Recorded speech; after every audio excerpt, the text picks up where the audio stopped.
So Jeremy Corbyn has won by a lot in Islington North, which was expected, but there was a bit of fear because what they found on the doorstep is a lot of people didn't actually know Jeremy Corbyn was no longer in the Labour Party. He'd been kicked out, I think, in 2020, or suspended, and I think that was made official last year. He beat the other guy by about 8,000 votes. If you weren't here earlier, Jeremy Corbyn was kicked out of the Labour Party. I think it must be coming up to 4 years now, after the weaponised anti-Semitism campaign against him. And like I've been saying in the video, he's literally one of the most popular MPs. I think probably in British political history. Like, he always wins by so much. And what is so funny is so many people on the Labour right convinced themselves that, you know, he was going to lose tonight. They were very gleeful about it as well. And his old deputy leader that he appointed went down to campaign against him. There's such a gang of backstabbers, all of them. And I'm really happy he won. It doesn't mean stuff in the long run, really. Like, yeah, you know, one guy won his seat, one leftist won his seat, because the Labour Party aren't left, and he's not even in the Labour Party anymore either. But, you know, it's good to see, because the person he was against, like I said earlier, was running on prioritising the NHS, basically, because he made his money in prioritised healthcare. So now we have, thankfully, Corbyn defeating him. Corbyn will still be in Parliament. And he just seemed like a good local MP. And what we saw for his election campaign was so many people giving testimony, like random people on the street, that he had actually helped them. So we was experiencing homelessness here in Islington, and the council offered me a property, but it was taking forever to come, and at the same time we was fleeing domestic abuse, and I was stuck in this flat, and obviously we was unsafe. So I emailed Jeremy Corbyn directly, and he spoke to the council, and now we have this beautiful 2-bed council property, but it's like a converted house. It's so gorgeous, and it's in a nice area, and it's like from where we came from to this now, and it was because of him. I promise that you weren't canvassing, you just happened to pass by and... I saw him down there, I was like, I need to say thank you. Covering the campaign of Jeremy Corbyn in Islington North. Right. What do you think about him? If you ask me, I'm very apolitical. I would never vote for anybody in my life. If there was somebody I would put a vote to, it would be that guy. Why? Because of the Palestine thing. Only person. Do you think that's a common issue here, that people are saying this guy's standing up for Palestine, we're going to vote for him? Or It's not about Palestine, because everybody else they're trash. You know what I mean? Like, they're just not good human beings. So when you see Jeremy Corbyn go into your mosque speaking about things that actually matter for the normal human being. Labour's wanted to organise by saying they absolutely, both of them, refused to take part, so the debate was cancelled. You know that we love you with all our hearts. Thank you, darling. With your support... Also the Americans, we are with you. Sí, todos los American Latinos. Yes, It's voto para Jeremías y los izquierdistas, ¿ok? Sí, señor. ¿Dónde vienes? ¿Qué país? Ecuador. Ecuador. Viva Ecuador. how often a day are you being stopped by people?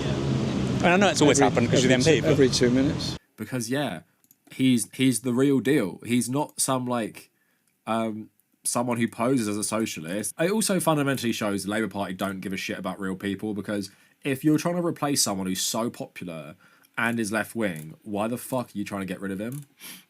It's just, like, malicious at that point. It's a litmus test in British politics if you're a bad person. What is your opinion on Jeremy Corbyn? And I said this today because I hated J.K. Rowling before it was cool, because she hated Corbyn and she was basically calling him an anti-Semite, right? So I hated her before it was cool. Everyone who was deranged about Corbyn in 2016 is a terrible person, like exposed himself as a terrible person by now.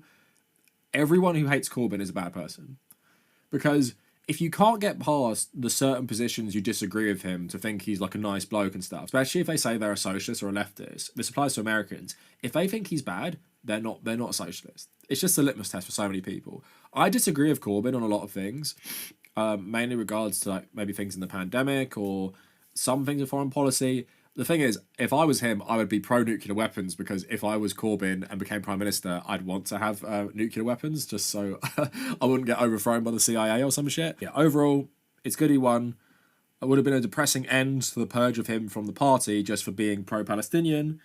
And, yeah, he's old now, so probably be his last term.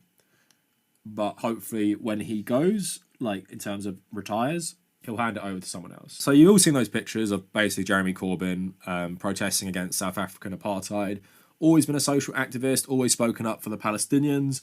Part of like the old Labour socialist crew that included Tony Benn, others like him, who were firmly against like British imperialism, Western imperialism, all that stuff, right? So, you know, when Corbyn becomes the Labour leader, people freak out because he's a socialist anyway. But at the same time, they start calling him an anti-Semite because he mildly, compared to someone like me, of course I'm not a politician, so I don't have to be careful of anything I say, mildly criticises Israel and is for Palestinian human rights. So literally, when I didn't even support Corbyn when I used to defend him from the attacks of him being an anti-Semite, they basically used this to bludgeon him over and over again. Now, the thing is, they thought in 2017 when Theresa May called an election, she called an election because she thought she would destroy Corbyn in that election. Corbyn does really well in the election, especially in terms of votes, and it's a bit of an upset. The Tories still win, but they reduce their majority. And then the establishment think, oh shit, you know, Corbyn could actually maybe win an election. And he's talking about reforming the media, doing another Leveson inquiry. He's talking about obviously nationalising all these industries. He's talking about like breaking up certain like monopolies and stuff, including things to do with pharmaceuticals. And obviously going against the privatisation of the NHS. So this whole anti-Semitism thing ramps up where people literally just say it about him. He sues a couple of people for defamation because they would say Marxist anti-Semite about him all the time. Anyway, so that happened for years and years and years, but also his own party started doing it against him, calling him an anti-Semite. People like Keith and stuff, they all resigned from his shadow cabinet. He served in Corbyn's shadow cabinet, by the way, Keith, saying because of his anti-Semitism and allowing anti-Semitism to flourish in the party. Now, the definition of anti-Semitism that most political parties, and I believe the Labour Party subscribes to, actually has in it that if you compare the actions of Israel to Nazi Germany, you're an anti-Semite. It's the, I think it's the ERHC definition of anti-Semitism, right? Because obviously it doesn't care about anti-Semitism. It's designed like a lot of anti-Semitism, like weaponization against the left. It's designed to make you support Israel or be scared to criticize Israel. So they use that against Corbyn. Literally every outlet would non-stop talk about this for years and years and years. And also what these people did, Starmer included, they made Corbyn back another Brexit referendum when he didn't even support the EU in the first place. And he had to do that to appease the party.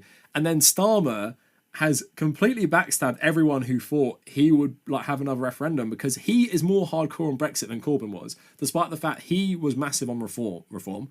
On Remain, and Corbyn wasn't as big, despite the fact that he did still support Remain in the EU, right?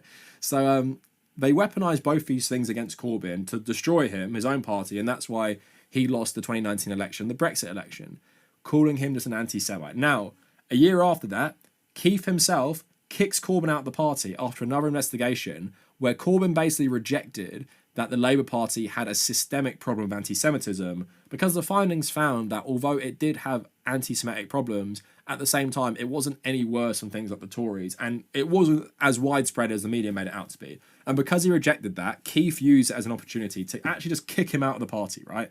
Former Labour leader, apparently because he's an anti-Semite.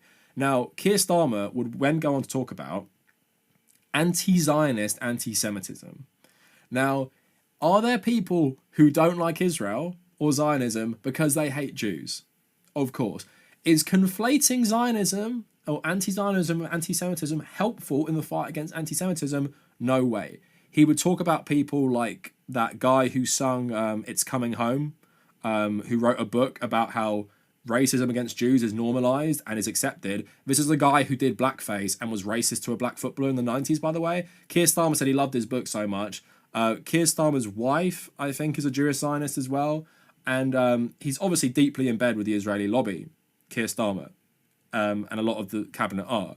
So if you've been banging on for years about how Corbyn is an anti-Semite because he mildly criticises Israel, like Corbyn has never said, like I will say right now, like I think Israel shouldn't exist as a country, right? Corbyn has never said that. If you're weaponising criticism of Netanyahu, Starmer, even just before the genocide started, he made one of his MPs apologise in Parliament because she called Netanyahu a fascist. He said it was basically anti-Semitic to say that. Because Netanyahu can't be a fascist. But if you're working in the definition of anti-Semitism, the Labour Party subscribes to, it's bordering on being anti-Semite because you might be saying Netanyahu is a Nazi. And if you say that, that's anti-Semitic. Despite the fact that Netanyahu has continually actually said things in lines with what actual Nazis say, even about World War II. He's downplayed the Nazis to put the blame on the Palestinians for what happened to the Jews in World War II, right? So when October 7th happens, it's probably not surprising that the Labour Party support Israel's right to defend itself, as they call it. But Keith goes on TV. He starts talking about how they actually have a right to shut off all Gaza's water, right? That breaks international law. He's a human rights lawyer. He knows that. Why would he do that then? Does he genuinely think that's okay? I mean, I'm going to say he probably doesn't think that's okay. Why would he say that then? Because they've backed themselves into a corner that they've made everyone believe that criticizing Israel is racism against Jews. So if a guy who weaponized that shit to actually get into power of the Labour Party, and it's actually what's carried him into power in this country, if he admits and starts calling for restraint on the part of the Israelis, he's terrified, the worst thing you can be to a liberal, terrified of being called a racist by the press, being called an anti-Semite. So instead he goes the opposite way. He 100% supports Israel. They're going to be running the country, and you're gaslit into thinking Corbyn is the racist, not these people. Also accepting racist Zionist Tory MPs into the Labour Party while kicking Corbyn out. That's the Labour Party in 2024. And also, what I want to say about this as well, in terms of like, you know, the Israel stuff, it's just the conversation on it is just so toxic in the UK establishment that they think you can't like even call for a ceasefire. Like they wouldn't call for a ceasefire. That's why I actually voted for my MP today, because she was one of the few people in a mainstream political party with a lot of her colleagues who actually were pushing for a ceasefire straight away. Well, Keith is saying that, yeah, Israel, do war crimes. That's okay, actually. So, yeah, Keith is a disgusting piece of shit. Obviously, now you've probably seen like the weaponized transphobia, but never forget, he got into power only because he weaponized the anti-Semitism shit against Corbyn. And also, how many Jews have they purged in the Labour Party who didn't agree with Israel? So many Jewish anti-Zionists have been purged from Labour and have been called anti-Semites by his own party. And here's the thing as well, this is why it's so insane to me. We're not a country like America, which has a massive evangelical group of people who want Israel to exist for like their insane Armageddon like prophecies and shit. Most people in the UK don't give a shit about Israel. Like, seriously, Israel is not an issue. It's not a country most people support. Most people don't give a shit about Israel.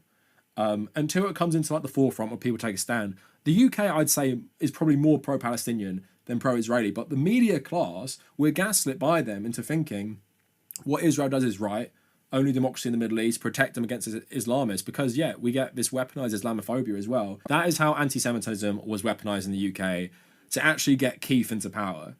And, I mean, we'll talk about him a bit later, but he's a terrible politician anyway, massive opportunist, but it's disgusting that he used it to basically get himself into power and cozying up to the press and the establishment, couldn't take a principled stand on anything. And remember, this guy's supposed to be a former human rights lawyer.